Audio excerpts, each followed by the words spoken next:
एकदा खाल तर परत परत बनवाल अशी पारंपरिक झणझणीत चविष्ट लसूण चटणी। नमस्कार, मी वैशाली। आज आपण आपल्या आजच्या रेसिपीमध्ये लसूणची चटणी करतोय।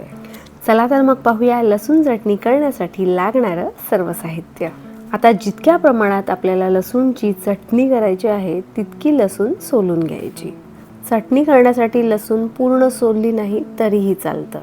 लसूणच्या अर्ध्या प्रमाणात सुकं खोबरं किसूनही घेऊ शकता किंवा त्याचे असे पातळ कापही करू शकता। जितकं खोबरं तितकेच शेंगदाणे, पाव वाटी सफेद तीळ, आवडीनुसार तिखट आणि चवीनुसार मीठ। आपण घेतलेलं सर्व साहित्य आता भाजून घ्यायचं।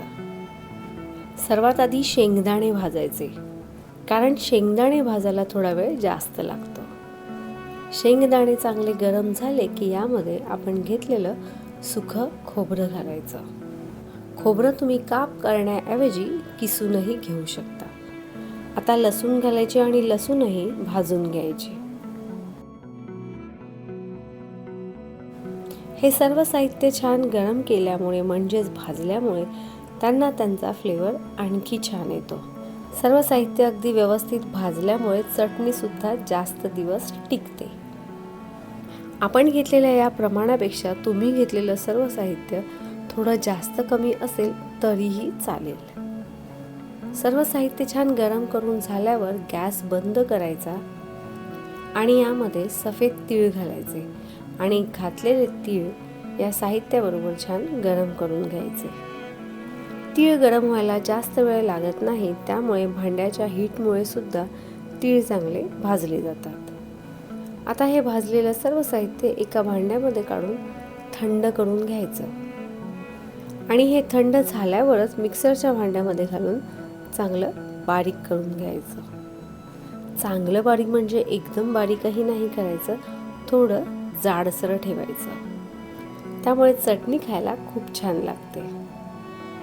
पाहू शकता आपली चटणी मिक्सरला चांगली बारीक करून झालेली आहे। अशी चटणी तुम्ही मिक्सर ऐवजी पाट्यावरही वाटू शकता।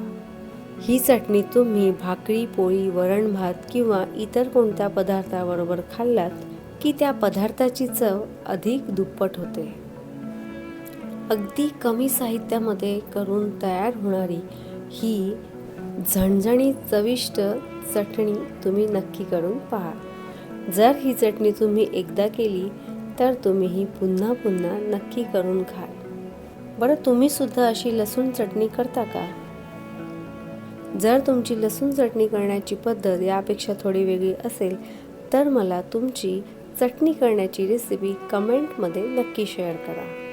मला ही चटणी वरण भाताबरोबर खायला तर आवडतेच, गरम गरम भाकरी आणि त्याचबरोबर अशी लसूणची चटणी, आहा मस्त, एक नंबर चटणी झाली बघा।